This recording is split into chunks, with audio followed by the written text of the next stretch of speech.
सरकार ने मुख्यमंत्री सम्राट चौधरी की मौजूदगी में राज्य को एआई हब बनाने के लिए सर्वम एआई और भारत जीपीटी के साथ समझौता किया है।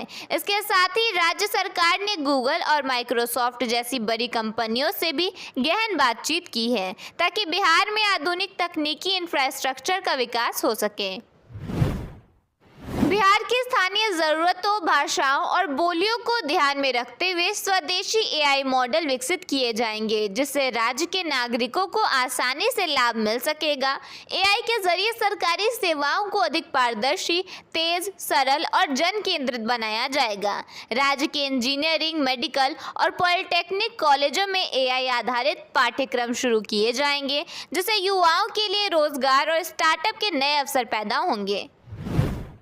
बिहार के 4 शहरों को नई सौगात मिली है। मोकामा, मुंगेर, गयाजी और बरैया में मॉडर्न सुविधाओं से लैस शानदार फूड हब बनने की तैयारी पूरी हो चुकी है। मोकामा की बात करें तो नगर परिषद ने अपनी बोर्ड बैठक में इस मेगा प्रोजेक्ट को मंजूरी दे दी है और निर्माण के लिए जमीन भी उपलब्ध करा दी है। पटना आयकर गोलंबर स्थित इंदिरा गांधी विज्ञान परिसर एवं तारामंडल को और अधिक आधुनिक बनाने की दिशा में तेजी से काम किया जा रहा है। अब तारामंडल की छत पर एक अत्याधुनिक ऑब्जर्वेटरी डोम बनाया जाएगा, जहां आधुनिक टेलीस्कोप की मदद से खगोलीय घटनाओं और अंतरिक्ष के दृश्यों का सीधा अवलोकन किया जा सकेगा। इस परियोजना की अनुमानित लागत 99.71 लाख रुपए तय की गई है। इसके शुरू होने के बाद आम लोगों को अंतरिक्ष को और करीब से देखने और समझने का अवसर मिलेगा। बिहार में अब बाइक, स्कूटी या ऑटो खरीदना महंगा हो गया है, क्योंकि सरकार ने गाड़ियों पर लगने वाला टैक्स बढ़ा दिया है। अब आप जितनी महंगी गाड़ी खरीदेंगे, आपको उतना ही ज्यादा टैक्स देना होगा। आमतौर पर मिलने वाली 1 लाख रुपए तक की बाइक या स्कूटी पर अब कीमत का 9% टैक्स लगेगा, जबकि 15 लाख से ऊपर की बहुत महंगी विदेशी गाड़ियों पर 13% का सबसे भारी टैक्स देना होगा। इसके अलावा रोजी रोटी कमाने वाले ऑटो रिक्शा चालकों को भी अब पहले के मुकाबले 1000 का अतिरिक्त टैक्स चुकाना होगा। कैदियों को पेशी के लिए अब जेल से कोर्ट लाने ले जाने की आवश्यकता नहीं होगी। सीतामढ़ी मंडल कारा में भी न्याय श्रुति प्रणाली लागू होने वाली है, जिससे कैदी वीडियो कॉन्फ्रेंसिंग के माध्यम से कोर्ट में पेश हो सकेंगे। यह पहल आपराधिक न्याय प्रक्रिया को तेज और सुलभ बनाएगी।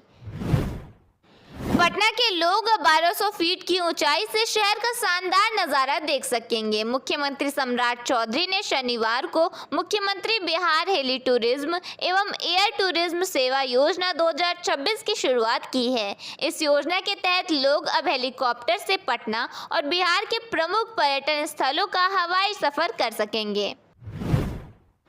बिहार में उच्च शिक्षा से जुड़े नियमों में बदलाव होने जा रहा है। सरकार नए विधेयक के जरिए कॉलेज शिक्षकों के राजनीतिक गतिविधियों में शामिल होने पर रोक लगाने की तैयारी में है। साथ ही डिग्री कॉलेजों के संचालन और शिक्षकों की नियुक्ति व्यवस्था में भी महत्वपूर्ण बदलाव प्रस्तावित है।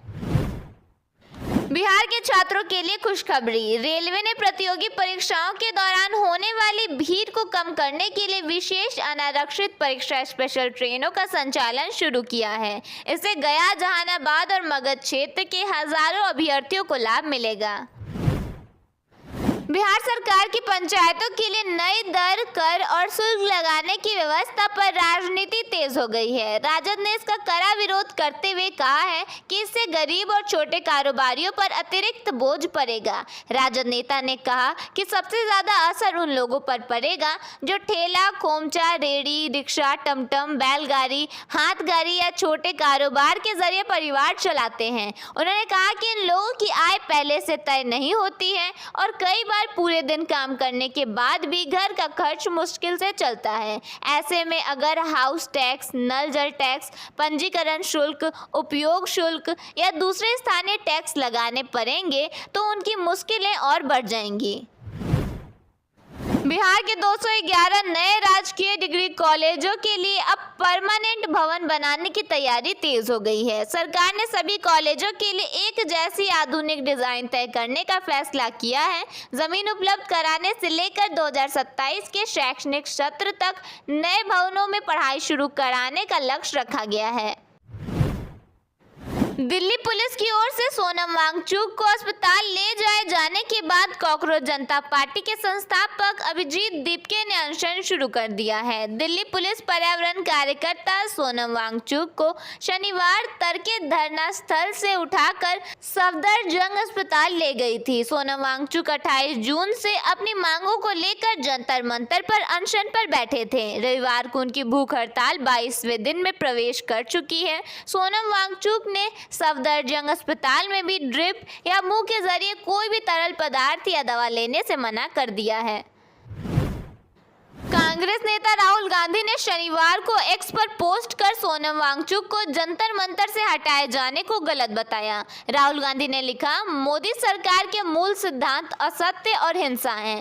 शांतिपूर्ण तरीके से भूख हड़ताल पर बैठे सोनम वांगचुक जी को जंतर मंतर से हटाना गलत है। पेपर लीक, शिक्षा की बढ़ती लागत और छात्रों का जान देना भारत के भविष्य से जुड़े बेहद गंभीर मुद्दे हैं। उन्होंने आगे कहा, किसी भी तरह की ताकत छात्रों से प्यार करने और उन पर भरोसा करने वाले लोगों को इन मुद्दों को उठाने से नहीं रोक सकती। रोहतास जिले के चिनारी में एक दर्दनाक सड़क हादसे ने लोगों को आक्रोशित कर दिया। पुलिस वाहन की टक्कर से एक युवक की मौत हो गई, जिसके बाद ग्रामीणों ने रात भर हाईवे पर प्रदर्शन कर न्याय की मांग की। मुजफ्फरपुर में बुड़गो के नाला निर्माण कार्य के दौरान रोहुआ हाई स्कूल के पास जेसीबी से खुदाई करते समय पीएनजी गैस पाइपलाइन फट गई। इस हादसे में भारी मात्रा में गैस रिसाव के कारण 5 स्कूली छात्राएं बेहोश हो गईं, जिन्हें इलाज के लिए श्री कृष्ण मेडिकल कॉलेज एवं अस्पताल में भर्ती कराया गया है। यह घटना मुसहरी थाना क्षेत्र के रहुआ गाँव में हुई है। बक्सर उत्पाद विभाग ने शराबबंदी के बीच एक बड़ी कार्रवाई करते हुए 37 लाख रुपए से अधिक मूल्य की विदेशी शराब जब्त की है। एक कंटेनर में बने गुप्त चैम्बर से 349 पेटी शराब बरामद हुई है। इस मामले में राजस्थान के एक चालक को गिरफ्तार किया गया है।